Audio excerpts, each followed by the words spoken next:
You'll never carry our last name, my MIL sneered, her lips curling as she raised her glass. Not even your daughter. For a moment I thought I misheard. The sound of the dining room, the hum of conversation, the faint carols playing from the Bluetooth speaker in the corner, cut off like someone had pulled a plug. Forks froze midair. One slipped from my brother-in-law's hand and clattered onto his plate, the metallic crash louder than thunder in that silence. My daughter blinked at me, her little hands tightening around the edge of her chair. She didn't fully understand, but she understood enough. The words had landed on her too, heavy and mean, like an invisible slap. And me? I smiled. At least, that's what it looked like from the outside. Inside, my chest constricted so hard I thought my ribs might crack. My face was hot, but my fingers stayed steady as I lifted my wine glass. I could hear my pulse in my ears, pounding faster than the ticking clock on the mantel. I didn't shout, I didn't cry. I didn't give her the satisfaction of seeing me flinch. I just raised my glass and said, "Then let me make a toast." The room stilled even further, if that was possible. My husband's knife hovered over his slice of turkey, unmoving. My father-in-law cleared his throat, once, twice, like maybe he could cough away the poison in the air. But no one said a word, no one stopped her. My MIL leaned back in her chair, eyes glinting, that smirk etched across her face like she had just won something. That same smirk had stalked me since the day I married her son. At the wedding, she didn't say, "This is my daughter-in-law." She said, "This is the nurse girl, temporary, maybe." And everyone laughed like it was just a joke. Tonight, there were no jokes, just cruelty, wrapped in crystal glass and holiday lights. I took a sip, tasting bitterness long before the wine touched my lips. My hand gripped the stem so tight my knuckles whitened. Every instinct screamed at me to lash out, to throw the glass in her face, to protect not only myself but my daughter sitting 2 seats away, shrinking under the weight of those words. But instead, I smiled wider. Because if there was one thing my MIL had never expected from me, it was calm. And calm, I knew, could cut deeper than rage. I let the silence stretch until it was unbearable, the smell of rosemary and garlic from the roasted turkey mixed with the faint tang of cranberry sauce, but I couldn't taste anything. My tongue was dry, my throat tight. The air itself felt heavy, pressed against my lungs. My husband's hand twitched toward me, then stopped. His eyes stayed glued to his plate. He didn't defend me. He didn't defend our daughter. That hurt almost as much as her words. I glanced at my little girl again. She had her mother's eyes, and tonight, those eyes looked at me with a question she was too afraid to ask. Am I really not part of them? That was the moment my decision solidified. I raised my glass higher, letting the candlelight catch its rim like a spotlight. My voice was steady when I spoke. If names are all that matter here, then let's drink to the truth. The tremor in my hand lasted only a second before I crushed it down. And maybe, if you were sitting there, you'd think I was just making a polite toast, nothing more. But I could feel it, the shift in the air. A current turning. Eyes flicking from me to her, back to me again. Something inside this family had just cracked. What none of them knew yet was that this wasn't just about a last name. It wasn't even just about me. It was about my daughter. And I wasn't going to let her grow up believing a smirk at a dinner table could decide her worth. I didn't know then how far this night would go. I didn't know what lines would snap, or who would finally choose sides. But I knew one thing. My MIL had just crossed the last line she would ever get away with. The glass was still in my hand, trembling just slightly, when I lowered it and set it back down on the tablecloth. The stem clicked softly against the china plate beside me. I could feel 20 pairs of eyes pressing into my back, waiting for the next move, waiting to see whether I would shatter or whether Margaret, my mother-in-law, would double down. But instead of speaking again, Margaret leaned back in her chair. Her pearls caught the light, and her smirk lingered, like she'd just sealed a victory. She thought she had humiliated me. She thought she had claimed the room. But as I glanced around, I noticed something else. No one was laughing. Not even Daniel's cousins, who usually giggled at her sharp comments. Not even her sister, who often nodded along. Silence can be louder than applause, and that night, it was deafening. I looked at Daniel. He wouldn't meet my eyes. His knife rested on the plate, untouched. My heart clenched. I wanted him to defend me, to stand up for Emily, to say something, anything that would cut through the cruelty in his mother's words. But all he did was stare at his turkey, shoulders stiff, jaw clenched. And then my eyes drifted to Emily. She sat with her back straight, her little hands folded in her lap, her fork untouched. She was only 7, but she understood more than people gave her credit for. She understood that when her grandmother said, "Not even your daughter," the words were meant for her too. Her lips pressed tight, her cheeks flushed, and her gaze darted to me like a plea. Tell me this isn't true. Tell me I belong. That was when the memories rushed back, uninvited. The first time Margaret denied me wasn't at this dinner. It was long before Emily was born. I remembered my wedding day. The church bells had barely stopped ringing when Margaret introduced me to one of her friends, a woman in a navy blue dress with diamonds on her wrists. "This is Anna," Margaret had said. "She's a nurse girl. Daniel's phase." The woman chuckled politely. Daniel squeezed my hand, but he didn't correct her. I swallowed it then, telling myself it didn't matter. But it did. Words matter. Then came the baby shower. My friends and family were there, arms full of gifts, laughter filling the air. Margaret stood, glass in hand, and announced, "Well, let's see if this little one even looks like a Williams." The laughter that followed wasn't warm. It was sharp, like the crack of ice splitting on a frozen lake. I sat there with my swollen belly, smiling weakly, but inside I wanted to scream. And later, after Emily was born, there were whispers. At her baptism, Margaret leaned toward a neighbor and whispered just loud enough for me to hear, "I don't see the resemblance. Maybe she takes after Anna's side, not ours." I held Emily closer that day, my heart pounding, wishing I could cover her ears, shield her from words she couldn't yet understand. Every time, I had told myself to keep the peace. Smile, be patient, don't give her the satisfaction. But tonight, at this table, with Emily old enough to understand, old enough to feel the sting of rejection, something inside me shifted. The last thread of patience snapped. I looked back at Margaret. She raised her glass again, like she was daring me to continue. The room was waiting. I straightened in my chair. "Names," I said softly, "are interesting, aren't they? They can open doors. They can close them. But a name doesn't raise a child. A name doesn't sit up all night with a fever. A name doesn't hold your hand when you're afraid." There was a murmur from the other end of the table. Someone shifted uncomfortably. Margaret's smirk faltered, just for a second. I pressed on. "Emily may not carry your last name the way you want, but she carries something better. She carries love, and no name in the world can erase that." Emily's eyes lifted to mine, and I saw something there, a flicker of relief, of safety, and that gave me strength. Margaret scoffed, finally breaking her silence. "Love doesn't make you family. Bloodlines do. History does. You think you can rewrite centuries of tradition with pretty speeches?" I smiled again, not out of joy, but out of something sharper. Tradition without kindness is just cruelty in costume. The table went silent. Daniel finally looked up at me, his face pale. His lips parted as if he wanted to speak, but the words didn't come. Maybe he was torn, maybe he was afraid, but I couldn't wait for him anymore. I leaned forward, lowering my voice so the words cut sharper. "If you think denying my daughter makes her less, you're wrong. All it does is show this family who you really are." Margaret's eyes narrowed. For the first time in years, I saw a crack in her armor. Her smirk slipped into a frown. Her hand gripped the stem of her glass just a little too tight. I set my glass down with finality. The sound rang out like a gavel. "So let's make it clear. Emily doesn't need your name. She has mine. And she has me. That's more than enough."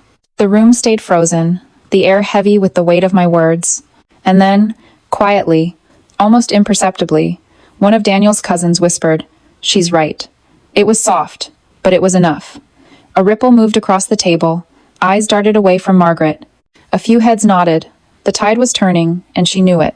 Margaret's smirk vanished completely. She reached for her water instead of her wine. Her pearls didn't shine so brightly under the chandelier anymore. As for me, I looked at Emily. She was smiling now, just slightly, her shoulders relaxed. She leaned toward me and whispered, "Thank you, Mommy." That whisper was louder than every insult Margaret had ever thrown at me. And in that moment, I knew something had changed. Not just for me, not just for Emily, but for this family.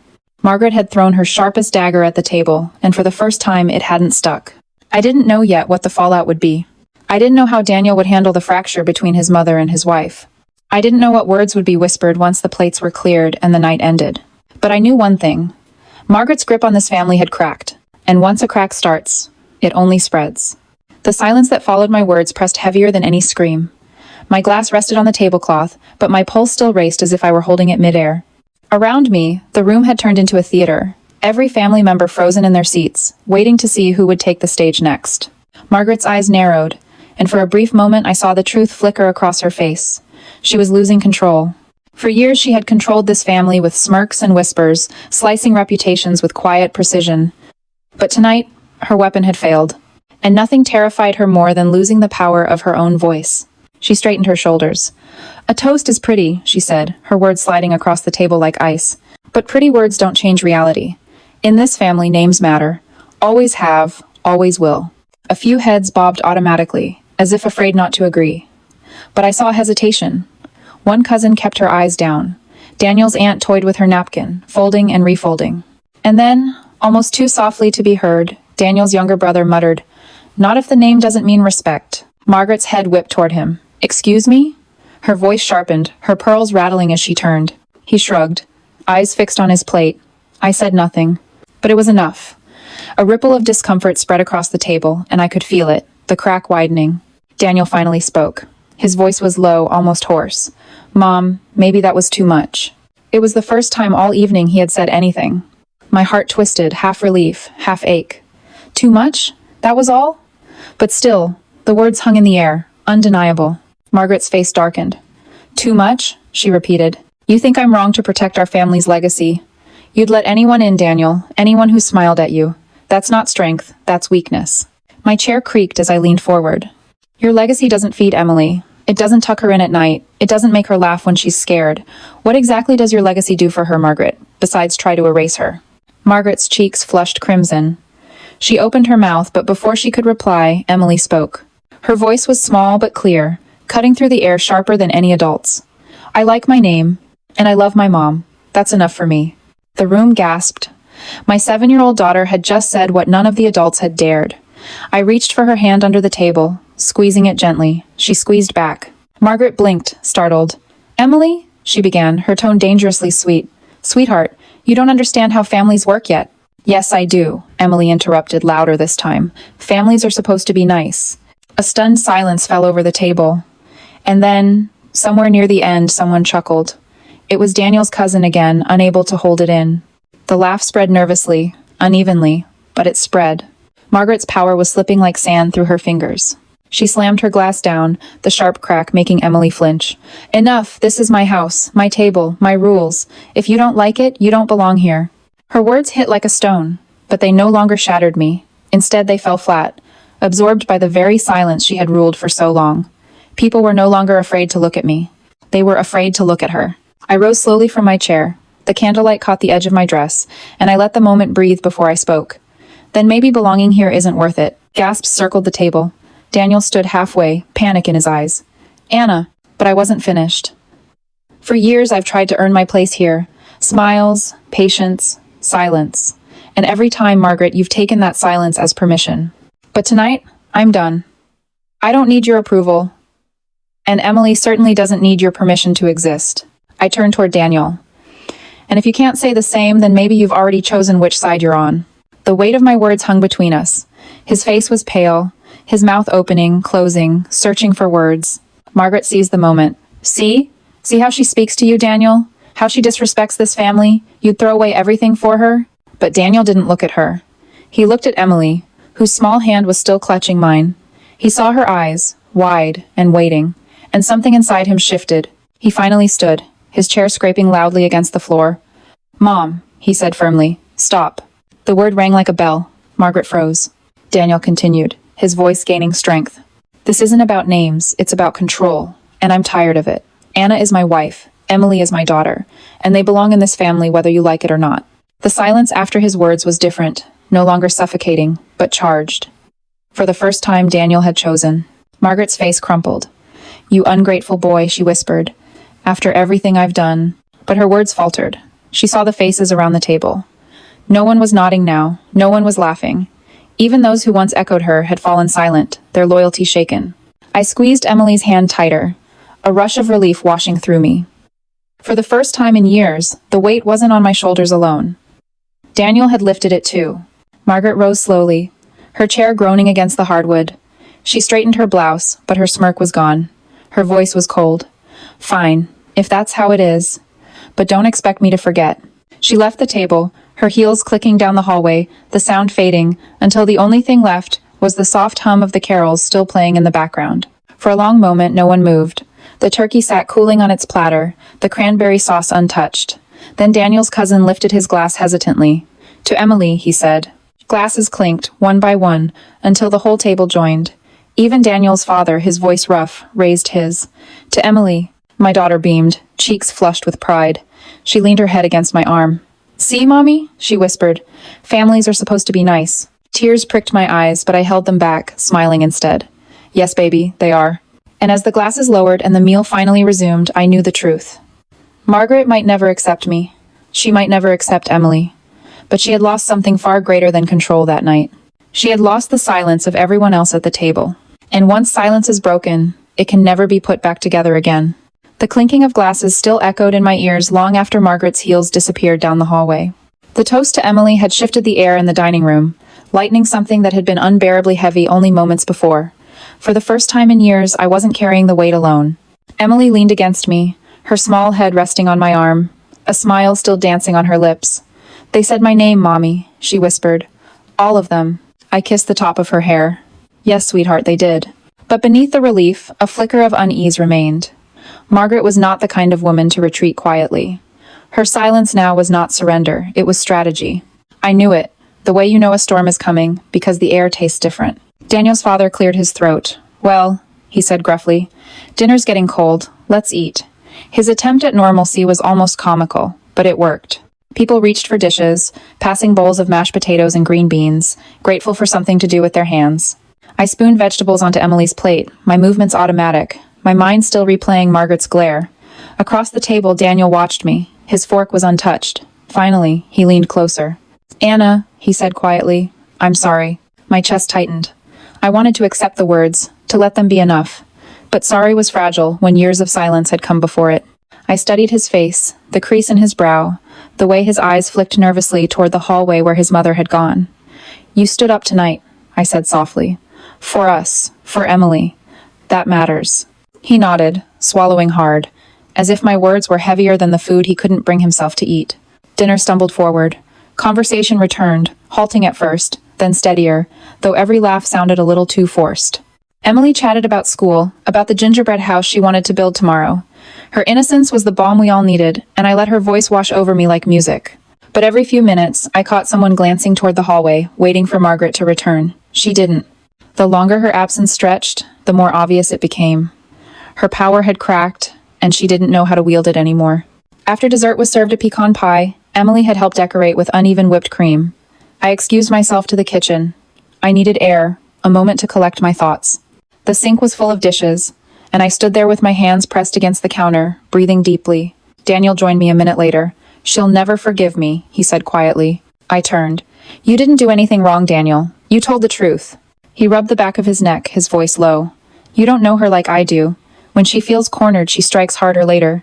This isn't over." I stepped closer, lowering my voice so Emily wouldn't hear from the dining room. "Then let her strike, because this time she won't be striking at just me, she'll be striking at us. And we're stronger together." Daniel's eyes softened, but the fear remained. Years of loyalty to his mother didn't disappear in one night, but something had shifted in him, just as it had in the room. He reached for my hand. "I'll try," he whispered. "You'll do more than try," I answered. "You'll stand." We returned to the table together. Emily's cheeks were dusted with powdered sugar, her laughter filling the room. Family members lingered longer than usual, conversations stretching, almost as if no one wanted to leave before acknowledging what had happened. A few of them pulled me aside as coats were gathered. "You were brave tonight," one whispered. "About time someone said it." Another offered a quiet nod of solidarity. Each word was small, but together, they built something I hadn't felt in this family before. Support. Margaret's shadow no longer covered every corner. When the last door closed behind the final guest, the house fell silent. Daniel tucked Emily into bed, her smile still intact as she clutched her stuffed rabbit. I stood in the doorway watching as he kissed her forehead. "Good night, Daddy," she murmured. "I liked the toast." "I did too," he said softly. Later, in the quiet of our room, I finally let myself exhale. The night had ended, but its echo would last far longer. Margaret would not forget, and she would not forgive. Tomorrow, there would be calls, accusations, perhaps even ultimatums.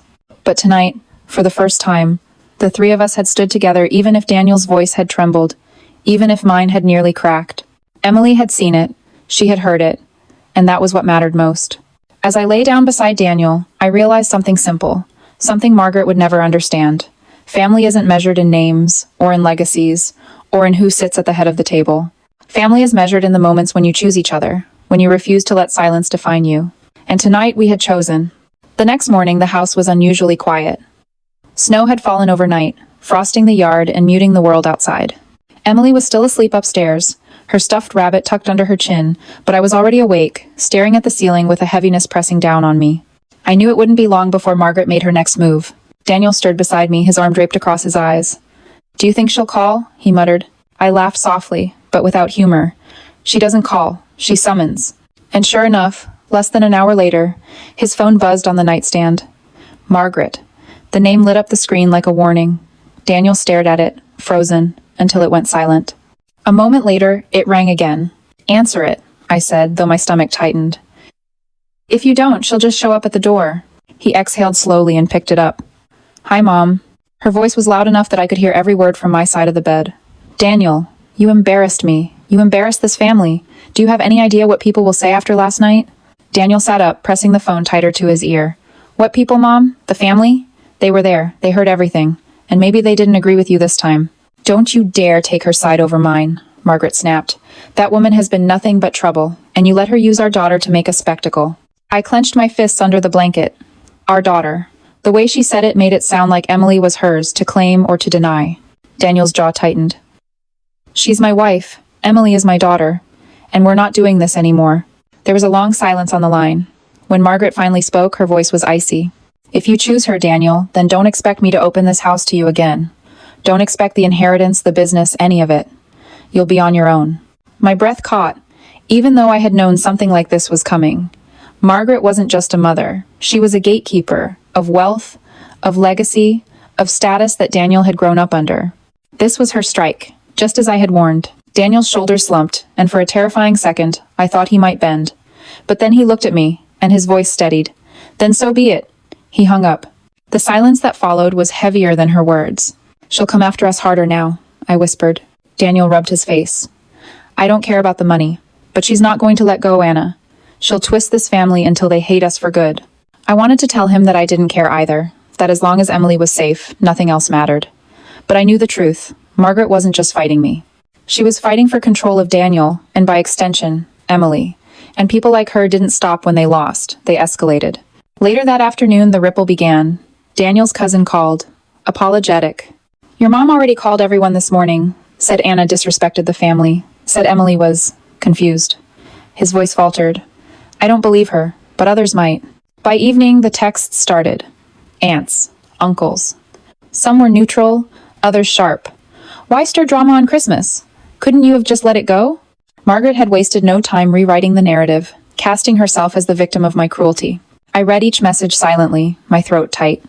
Daniel paced the living room, phone in hand, his face pale. "She's poisoning them," he muttered. "She's turning them against us already." I looked at Emily, curled on the couch watching a holiday movie, unaware of the storm brewing just outside her world. My chest ached. I didn't care if Margaret turned the whole family against me, but I cared about Emily growing up believing the whispers. That night, as Daniel and I sat in the kitchen, the only light coming from the small lamp over the sink, I made a decision. "We can't keep reacting, Daniel. She controls the story because she tells it first. We need to decide, do we fight back, or do we walk away for good?" He looked at me, torn, exhausted. "If we walk away, Emily loses an entire side of her family." I shook my head. "She doesn't lose family, she loses noise. There's a difference." The clock ticked between us, each second heavy. Daniel finally exhaled. "Then maybe it's time we tell the truth." "All of it." I studied him, searching his face for hesitation. There was none. Something in him had hardened since last night, a quiet strength I hadn't seen before. "Then we stand together," I said firmly. "No more silence, no more letting her define us." Upstairs, Emily stirred in her sleep, her soft voice carrying down the hallway. "Families are supposed to be nice." I closed my eyes, letting the words anchor me. She was right. And if Margaret couldn't be that, then she would no longer be part of what we built. The storm had only begun, but this time, we were ready. The storm Margaret unleashed spread faster than I expected. Within 2 days, the phone calls multiplied. Some relatives wanted to stay neutral. Others repeated her words almost verbatim. And a handful quietly confessed they had been waiting years for someone to stand up to her. Daniel and I sat at the kitchen table each night, our phones buzzing like alarms. It felt less like family and more like a campaign. Margaret on one side, us on the other. And in the middle, people who didn't want to choose but eventually would have to. On the third night, Daniel's father called. His voice was heavy, tired. "She's furious," he admitted. "But she's shaken too. I've never seen her leave the room like that before. Anna, I think you finally cornered her." I wanted to feel triumphant, but all I felt was drained. Winning against Margaret never felt like victory. It felt like survival. Emily padded into the kitchen in her pajamas, rubbing her eyes. Why is everyone mad, Mommy? I pulled her onto my lap, smoothing her hair. Because sometimes grown-ups forget what matters most. But you know what does matter? She nodded, being nice. Her simple answer pierced through all the noise. Being nice. It sounded small, but wasn't that the root of it all? Margaret wrapped her cruelty in tradition, in legacy, in rules, but underneath it was just the absence of kindness. The following weekend, we hosted a smaller dinner, just a few cousins and Daniel's younger brother. It was quieter, lighter, almost normal. They laughed with Emily, praised her gingerbread house, and no one looked over their shoulders waiting for Margaret to strike. It felt like breathing fresh air after years of smoke. After they left, Daniel stood by the window, staring out at the snow. "She'll never forgive us," he said. "Maybe she doesn't need to," I answered. "Forgiveness only matters if someone wants to change, and she doesn't." He turned toward me, a flicker of relief in his eyes. "Then we start fresh." And in that moment, I realized the truth. Walking away from Margaret didn't mean losing family. It meant redefining it. Emily didn't need every seat at the table filled, she just needed the right ones filled. The ones who loved her, who celebrated her, who chose kindness over control. That night, as I tucked Emily into bed, she whispered, "I like our family better this way." Tears pricked my eyes, but I smiled. "Me too, sweetheart, me too." Lying in the quiet afterward, I thought about everything we had endured. Margaret's smirk at the dinner table, her threats, the way she twisted the truth. For so long, I had feared her power. But the moment Daniel and I stood together, her grip weakened. And the moment Emily found her voice, the whole room shifted. The lesson wasn't about last names, or inheritance, or even tradition. It was about courage. The courage to say enough. The courage to protect love, even when it meant breaking silence. And maybe that's the part worth sharing beyond just my own story. Because somewhere out there, another woman is sitting at another table, biting her tongue while someone smirks across at her, convinced they hold all the power. To her, I'd say this: silence doesn't keep the peace. Sometimes silence is the very thing that lets cruelty grow. As for me, I don't know what Margaret will do next. She will always be calculating, always circling. But I do know this: she no longer defines my family. Emily does, Daniel does, I do. And that is more than enough. If you've stayed with me through this story, maybe you see a little of your own reflection in it. Maybe you've been silenced at a table, or maybe you've found your voice at last.